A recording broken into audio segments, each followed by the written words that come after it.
Hello, my name is Siobhan, and today we're going to talk about differentiated instruction. It's a in-depth process of instructing differently to help your students. So today we're just going to kind of do a briefing of information on differentiated instruction.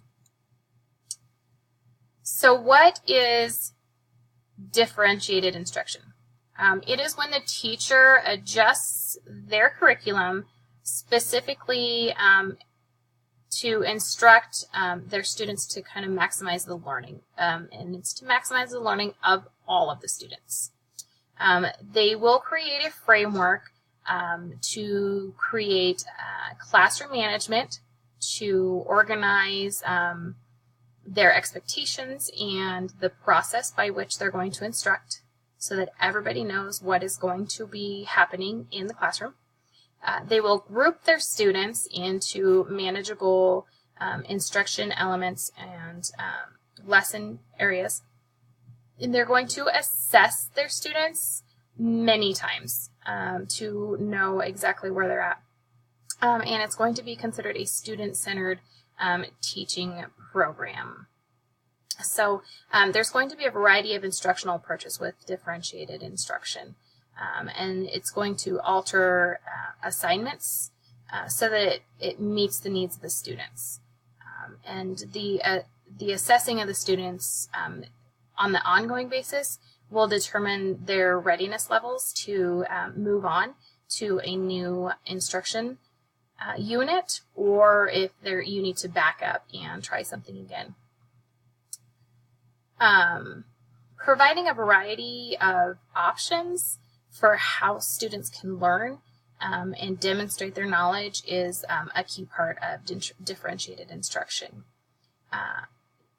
The teachers will strive to make lessons engaging as well as meaningful, because it will connect with the students on a higher level.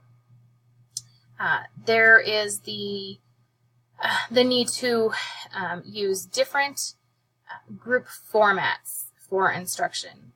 With differentiated instruction, you're going to use whole class group work. You're going to utilize small groups as well as some independent instruction at times. But the key is flexibility with grouping.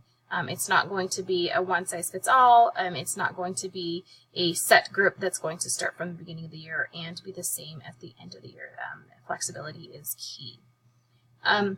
So differentiated instruction is to address the needs of all of the students and their learning abilities, but it is not to be considered individually tailored. It's not going to be one-on-one lesson planning for each individual student.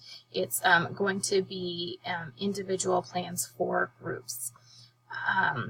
The ongoing assessments and flexible grouping will result in different arrangements. So you can put students into groups based on similar abilities. You can put the lower learners that are struggling, you can put them together so that you can work on them, work with them specifically on their strengths or weaknesses. Your average students can be grouped together, and then as well as your higher learners, gifted or talented, can be together so that you can really push them and challenge them. Alternately, you can put them into groups based on different abilities. So you can put, some of your lower struggling students with some of your higher end students, so that they can kind of come together and work together and help each other understand things from different perspectives, and maybe bring up some of those lower learners into better abilities. An alternative to that is you can actually even let the students kind of decide sometimes how they want to work either in a group or even independently. So some students may prefer to work by themselves. They may prefer to work in a group of 2 or 3. Giving them that option kind of gives them a sense of ownership in their education. So how do teachers differentiate their instruction? So they create lessons that are specifically designed to meet the students, all of the students' readiness to learn, their interests in the content area, as well as their learning profiles. So by readiness, that means like what is the student's knowledge base, what is their ability to understand, or what are their skills in the content area before you even start addressing the unit. So you might have to evaluate this by doing like a pretest. You might do some work samples or some self-reporting to see what they already know. So their readiness to go ahead and get into that unit and get started. What about their interest? So the interest would be, does anything in this unit, what piques their curiosity, or what inspires them to learn more about this content? So this might, be something that you're not going to know. You might have to just kind of get to know your students by having a discussion, have them complete an interest survey or an inventory to kind of tell you what they're interested in. They might write, say, a journal about themselves or the content area that you're getting ready to dig into. You also might start some like classroom icebreakers to kind of get an idea of what they're interested in. The third thing here, which I think is kind of one of the most important things, in my opinion, is the learning profile. What is the student's preferred method of learning? So are they a visual learner? Are they a hands-on learner? Do they learn just by listening? Some people do. It's not real common, but you need to know those things. You also need to know like what environmental factors play a key part in them learning or struggling to learn. So do they get distracted easily by extra noises? Do bright lights distract them or interfere with their ability to focus? So that's part of the learning profile as well. So you might just conduct a questionnaire about how they feel they learn the best. Or you might even be able to just observe this in class. So the elements that you can differentiate are the content that you are working towards the students mastering, the process by which you get to that point or the activities that you use to get there, as well as the method that you use for them to demonstrate their learning, the product that they provide. So that could be a test or a project, a presentation, something like that.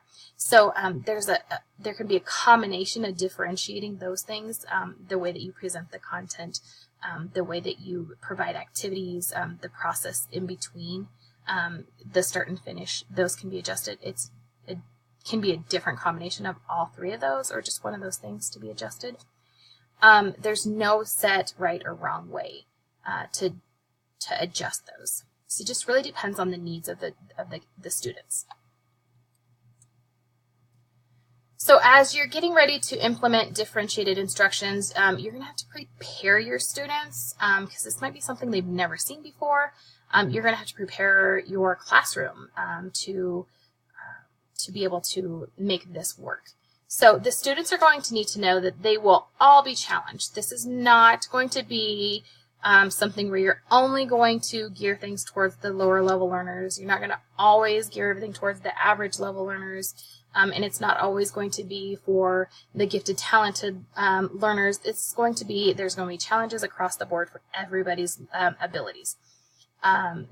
So with that, they need to know that they may be working on different assignments compared to their peer or their neighbor that's working on something next to them. It might be something completely different.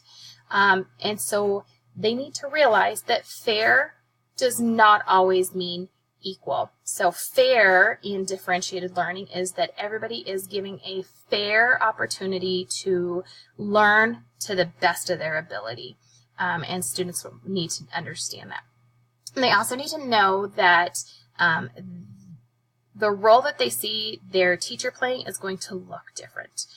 The teacher is not going to just be standing up front lecturing. They're not just going to be in the center focal point for all of class time. So there's going to be fewer teacher-led activities.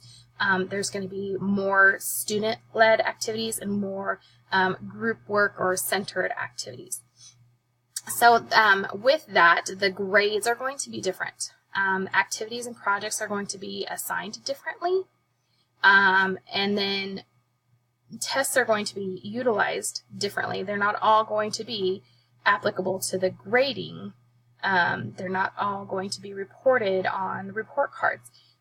Because of the continuous assessment to see how students are doing, some of those tests are only going to be for your informational purposes. So grades are going to be assigned different. It's going to look a little bit different in the gradebook. You're going to have to get your classroom ready. So the floor space is going to be utilized maybe a little bit different than you're used to. Teacher desk does not always have to be right up front. Student desks are going to probably be grouped with some center-based areas, small group areas. You're going to utilize your bulletin boards and wall space to maybe display classroom rules, some procedures for activities, rubrics that you're going to grade on. And then the students, because they're going to be moving around, you're going to need to have some material storage, maybe some storage bins that they can take with them. They're going to need to know where to turn their assignments in, maybe where to get the materials for their assignments, just various things that they're going to need to know what has been adjusted and shifted.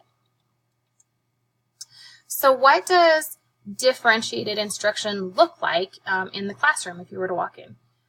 Well, it's not a one-size-fits-all. So you're not going to be able to walk into a classroom and go, oh, this is a differentiated instruction classroom. There's like no one correct method.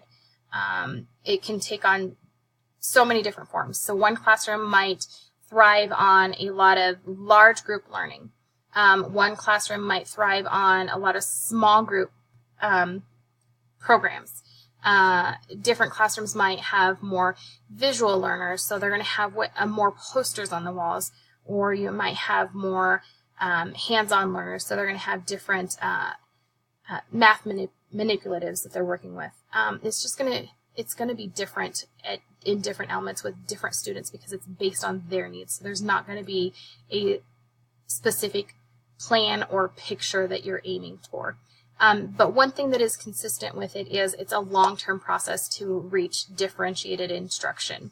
It would be considered a marathon. So you're going to implement this slowly, one step at a time. So it's not going to be a sprint that you're going to go into class tomorrow and be completely switched over to differentiated instruction.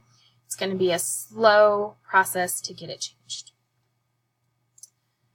So let's think about some application of differentiated instruction, some ways that things can be adjusted. So if we look at a scenario where a teacher is typically delivering instruction like primarily by lecturing, standing in front of the class and just providing lectures. The problem with this, if you're trying to get to differentiated instruction, is that it's one process of instructing. So it only reaches like a small percentage of the class. So the solution to this is needing to adjust the content that the teacher is presenting, adjust the process by which it's being presented, and possibly even the product, providing different ways for this instruction can be creating a visual presentation, creating some sort of a hands-on activity, and possibly instead of having the typical test on Friday, have a quick application to everyday life, or it can be a 5-minute presentation of what you learned. Just switching that up so that it's not that mundane one way. So second, let's look at a teacher that groups students at the beginning of the year to work together based on the previous year's achievements test scores. So it's considered like a static group based on those achievement levels.